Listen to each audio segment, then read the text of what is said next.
Hey, what is going on, guys? XpertFusion here, and welcome to Season 1, Episode 10 of my Telltale Adaptation series. This is called A Long Road Ahead. So, of course, that is the title of Episode 3 of the game. It's also going to be the title of this episode. So, obviously, last episode ended off with Duck, unfortunately, dying. They had to put him out of his misery. And then the bandits attacked them at the train, but they got away successfully. Some of the bandits were there. Jordan got shot in the shoulder, so he's a little injured. And this episode starts with them obviously still on the train. So it starts off with a shot of a walker walking across the train tracks as the train just goes right through the walker, and you just see a cool blood splatter of the walker. It's really, really cool. The group remain in similar places as to where they were last episode. Kenny is shown without showing much emotion. Then we get a flashback. We get a flashback of Kenny right here. Kenny is remembering of a past time when he was rushing to the hospital to find Katja crying her eyes out in the lobby. Kenny asks what happened, and she can't really speak. And the police officer that's there notifies Kenny that his daughter died in a bus accident, the bus that brought her home from school. So yes, Kenny and Katja had another child, a daughter named Cherry. That was her name. Her name was Cherry. Weird name, I know, but I think it's a cool name. So this didn't happen in the game. There was never any mention of Kenny having a daughter previously, but I decided to add this in for specific reasons to you'll see the reason for this later on, but he's remembering this memory of his daughter dying in this accident, and Katja is also shown having a flashback. It was a bus accident that was on her way home from school. Katja is shown having a flashback, and she remembers birthing Duck for the first time, and their daughter, Cherry, was 5 at the time of Duck being born, so she was older than Duck. And then Clem and Lee relax in the boxcar alongside Jordan and Ben. Chuck is chilling on the balcony, and Clem asks Lee if she's going to die. And Lee asks why the hell she would think such a thing. And she says that Chuck told her she'd end up the same way as Duck. And so Lee gets pissed, and he gets up to go yell at Chuck. He asks why the hell he would tell a little girl that, and Chuck says because it's true. He says that he asked her the plan when they get to Savannah, and she had no idea what the plan was. Also, that her hair is way too long, and she doesn't know even how to protect herself. Lee says she's just a little girl and doesn't need all that, but Chuck says in this world you are either living or you're not. You ain't defined by anything else but life itself. So if you are alive, you should be learning and doing the same as everyone else. He says it doesn't matter if you're little or a girl or whatever. You're living, you have to learn these things. Lee says there's other ways to tell a little girl that, you don't have to tell her she's going to die. Chuck tells him to consider it, to teach her a bit about survival, cut her hair so walkers or people can't pull on it as easily, and go over a plan so y'all don't get into Savannah with your dicks hanging out and get killed because you just don't know what to do. Lee says thanks for advice, but don't ever talk to her like that again. Chuck says if you say so. Lee checks on Kenny real quick, but it doesn't look like he wants to talk to anyone. He returns to the boxcar with Clementine. He talks to her and says they got to do a few things. He pulls out a pair of scissors and says she doesn't want her hair to be easily pulled by a person or a walker, so they should cut it off just a little bit, just so it's shorter, as they go over a plan on a map of Savannah. Clem points out the Marsh house on the map and says that's where her parents are. Lee says they could head straight there if it's clear and then go from there to the boats. Clem asks Lee if her parents will know to listen to the walkie-talkie, and Lee says he doesn't know, but he hopes so. Jordan tries to comfort Katja, but he fails when she says she doesn't want to talk to anyone. Jordan then goes to talk to Ben. Ben asks Jordan about Lee killing someone, and Jordan says he knew for a while about that, but it doesn't bother him because he knows that Lee did it in rage, a rage that doesn't exist in the same way in him anymore. Ben wonders if he would do something like that again, and Jordan says he hopes not. Lee finishes cutting Clem's hair, and she doesn't like it at first, but she eventually likes it after using some hair ties and putting her hat back on.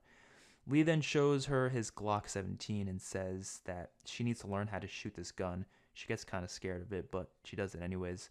Lee sets up boxes and puts a glass bottle on top of it. It's kind of on the balcony with the door open, but Lee and Clem stand inside the boxcar. Clem asks why she has to learn this, and Lee says just in case she ever gets into a situation where no one is there to help her and she needs to protect herself with a gun. He tells her that if it's a walker, you always aim for the head, but if it's a person, head or body, whatever's easier. Clem says she doesn't want to think about having to shoot a person ever. Lee closes her ears as she shoots, but she misses and hits the box instead. Lee helps her and shows her how to reload the gun and cock it back. He has her shoot again, but she misses. Her third shot, though, she hits the bottle. Lee says it's all the training she needs for now. He says it's a scary world out there, and therefore she needs to be prepared. Kenny forcefully stops the train as he sees a giant gasoline tanker standing in the way of the truck. It's being held by a truck with a chain link while it's hanging over the side of the bridge.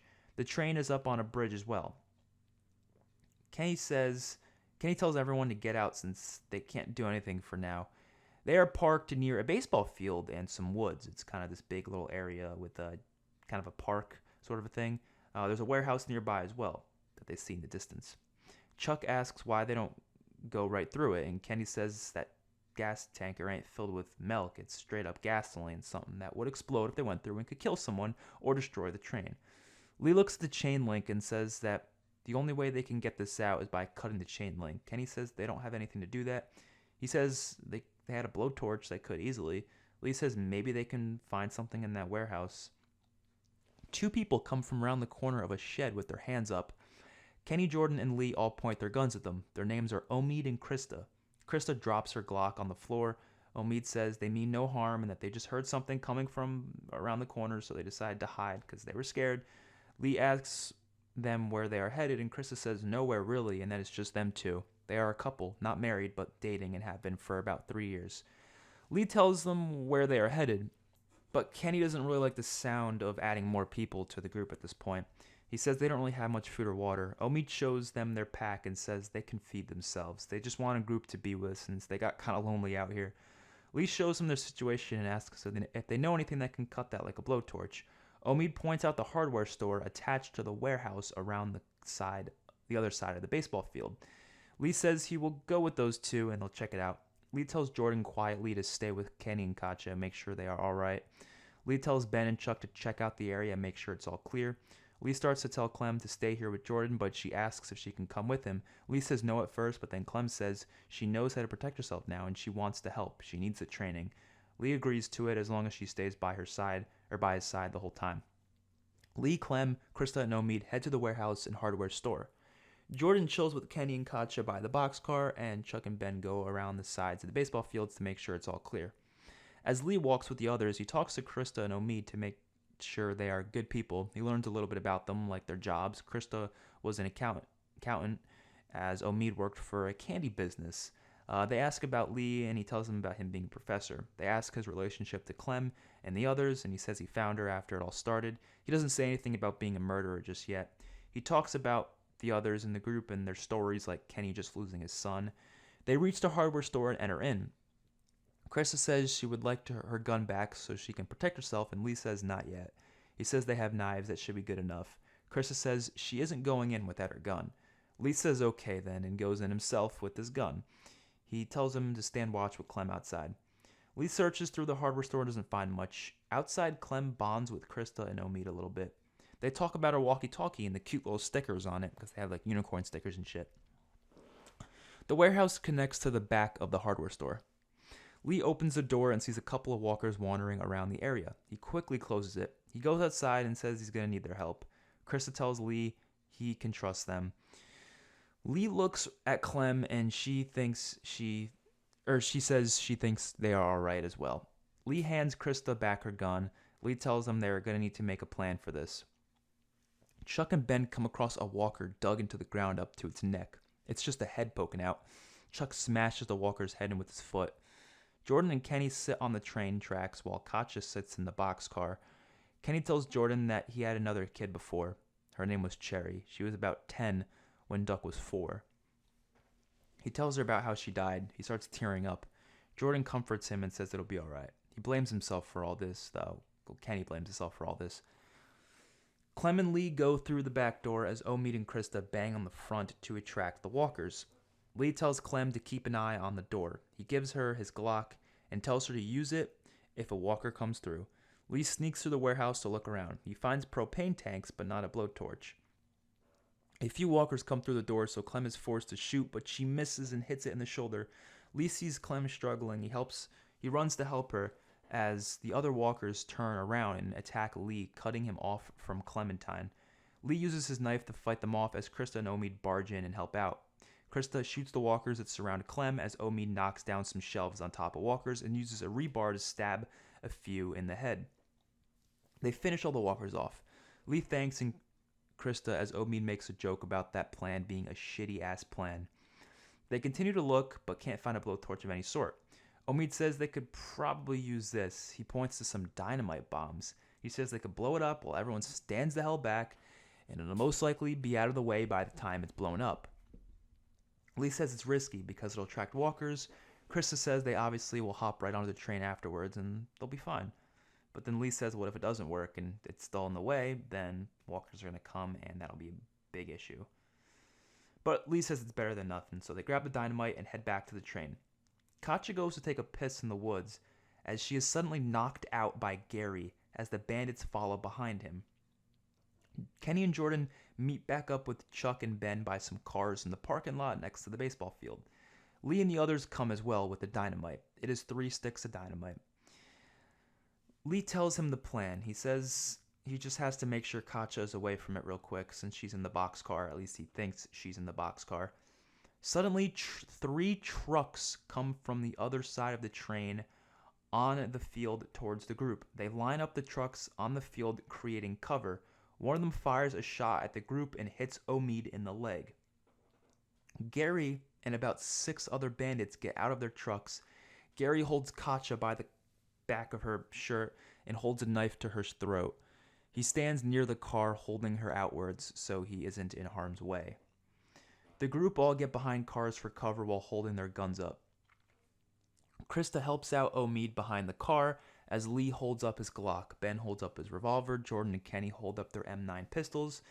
And Chuck uses Krista's Glock as she is helping Omid's injured leg. The bandits all have handguns, and other than one guy who has an AK-47. Kenny yells at them to let her go. Lee asks what the hell they want, and Gary talks. He says that one of them, they don't know which one of them though, made a deal with one of their group members before they killed their other group of suppliers, of course referring to the St. John brothers.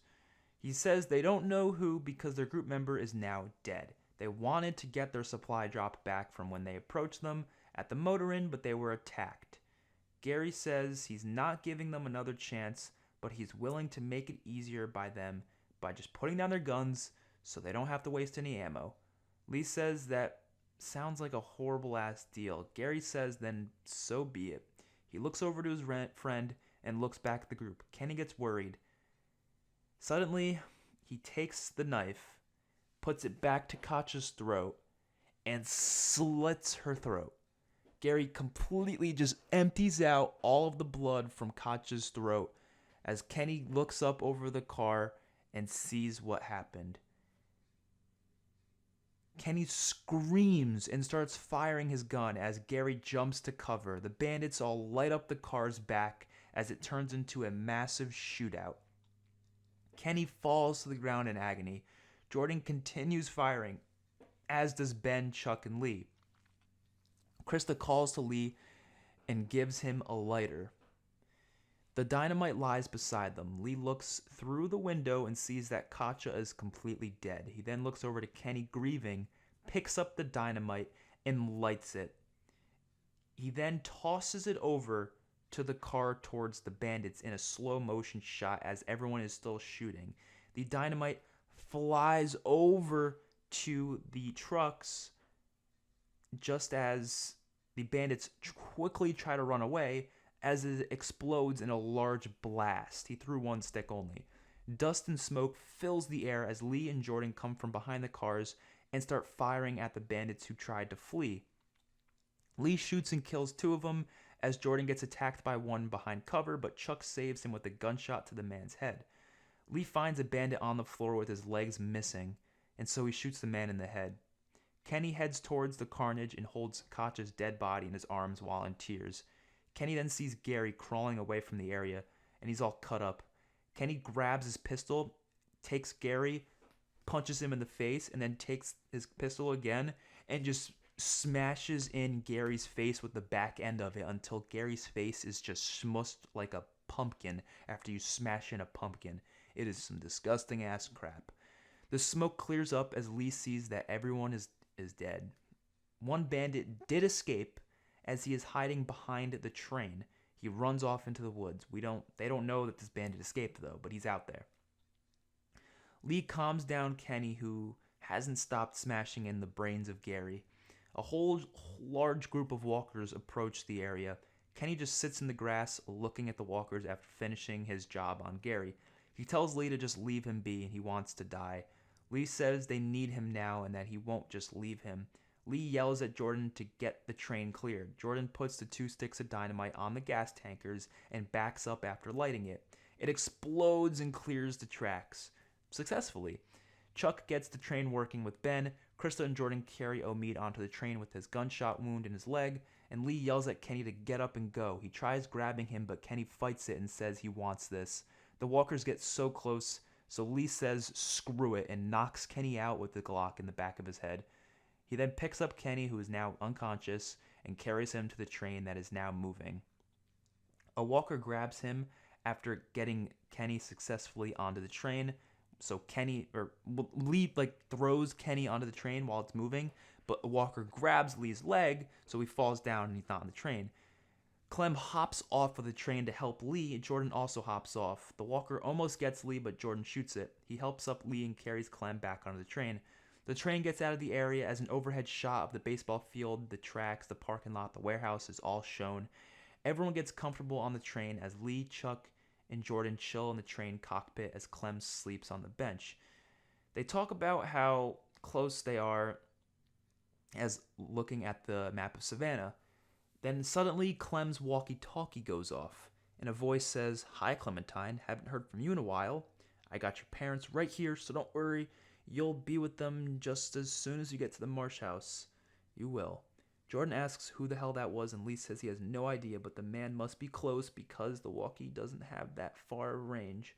And boom, end of episode. That was a fun one. I really enjoyed that one. And we are moving on, of course, to episode 11.